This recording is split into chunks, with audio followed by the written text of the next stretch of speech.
Assalamualaikum warahmatullahi wabarakatuh. Perkenalkan, nama saya Ayala Dewi dengan NIM 2211343. Di sini saya akan mempresentasikan mind mapping saya yang berjudul yaitu konsep dalam sejarah pemerintahan Islam.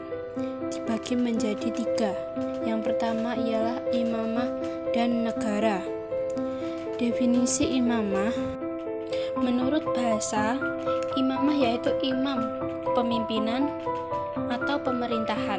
Sedangkan menurut istilah, imamah adalah pemimpinan yang berkaitan dengan urusan keagamaan dan unsur dunia sebagai pengganti fungsi Rasulullah SAW. Yang kedua, kewajiban imamah. Yang pertama, menjaga dan melestarikan hukum-hukum keagamaan serta memberantas tindakan-tindakan yang berbau bid'ah dan keluar dari syariat Islam. Yang kedua, memerangi musuh yang mengancam keamanan negara dan bangsa. Yang ketiga, mengatur pemasukan dan pengeluaran keuangan negara. Dan yang keempat, menjaga keamanan dan keadilan warganya.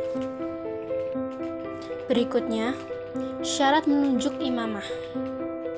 Yang pertama, beragama Islam, merdeka, laki-laki, balik dan berakal. Yang kedua, sehat anggota badan dari kekurangan. Yang ketiga, mempunyai pengetahuan dan pengalaman yang baik. Yang keempat, berkepribadian kuat, pemberani dan tidak mudah menyerah. Yang kelima, mempunyai keberanian dan kekuatan. Yang keenam, mempunyai misi dan visi yang jelas. Yang ketujuh, adalah atau adil. Yang kedelapan, sehat panca indera. Yang berikutnya konsep sejarah pemerintahan Islam yaitu ahla al-hal wahid. Pengertian ahla al-hal wahid. Menurut ahli fikih siyasah, ahla al-hal wa al-ahid adalah orang-orang yang memiliki kewenangan untuk memutuskan dan menentukan suatu atas nama umat atau lembaga perwakilan yang menampung dan menyalurkan aspirasi atau suara suatu masyarakat. Berikutnya adalah dasar hukum al-hal waqid, yaitu secara ekspektasi dalil tentang ahli waqid tidak terdapat dalam Al-Quran dan hadis. Namun sebutan tersebut hanya dalam turas fikih di bidang politik keagamaan dan pengambilan hukum substansial dari dasar-dasar yang menyeluruh. Maka dasar disebut dikiaskan dengan istilah uli al-amri. Yang berikutnya syarat-syarat pengangkatan ahla al-hal waqid.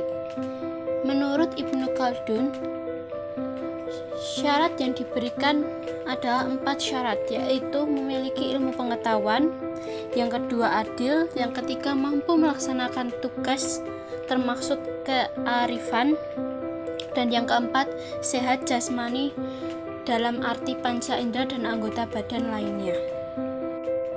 Berikutnya tugas dan wewenang ahla al-hal waqid, yaitu yang pertama, tugas untuk mengangkat dan memilih khalifah. Yang kedua, tugas untuk memecat dan memberhentikan khalifah. Yang ketiga, tugas untuk membuat undang-undang. Konsep pemerintahan Islam berikutnya adalah wizara. Kata wizara diambil dari kata al-wazir yang berarti berat. Hal ini dikarenakan seorang wazir memiliki tugas yang berat. Kepadanya dilimpahkan sebagian kebijakan-kebijakan pemerintah dari pelaksanaannya. Yang berikutnya adalah perkembangan wizara dalam pemerintahan Islam. Pada masa dinasti Tamiyah, wizara merupakan pangkat paling tinggi di seluruh dinasti tersebut. Wazir memiliki hak pengawasan umum terhadap semua persoalan.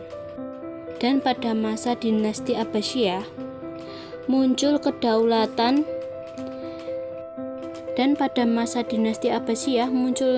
muncul kedaulatan berkembang, pangkat-pangkat kerajaan tinggi, pengawasan terhadap tata buku dipercayakan kepada seorang wazir, dan setiap orang tunduk kepadanya. Yang berikutnya adalah wewenang wazir. Wazir merupakan pembantu kepala negara, raja, atau khalifah dalam menjalankan tugas-tugasnya, sebab pada dasarnya kepala negara sendiri tidak mampu menangani seluruh permasalahan politik dan pemerintah tanpa bantuan orang-orang yang terpercaya dan ahli di bidangnya masing-masing. Karena itu, kepala negara memerlukan bantuan tenaga dan pikiran wazir. Yang berikutnya adalah pembagian wazirah. Yang pertama, wazirah al-tafid, yaitu pembantu kepala negara bidang pemerintahan. Yang kedua, wirazara al-tanfid, yaitu pembantu kepala negara di bidang administrasi. Sekian presentasi dari saya. Wassalamualaikum warahmatullahi wabarakatuh.